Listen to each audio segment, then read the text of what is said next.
রাজধানীর বিদুরকত্তা চৌমুহনীস্থিত বিজেপির নির্বাচনী কার্যালয়ে মঙ্গলবার প্রদেশ বিজেপির উদ্যোগে বিস্তারকদের নিয়ে সাংগঠনিক বৈঠক অনুষ্ঠিত হয়।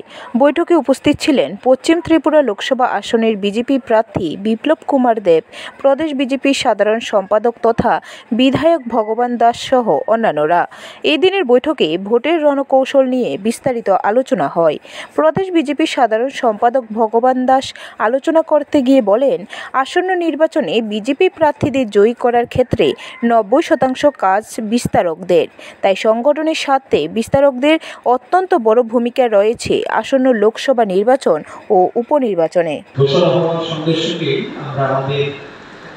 নির্বাচনের সমস্ত প্রক্রিয়া সাংগঠনিক প্রক্রিয়ার কাজ আমরা শুরু করে দিয়েছি এবং তারই অঙ্গ হিসেবে আমরা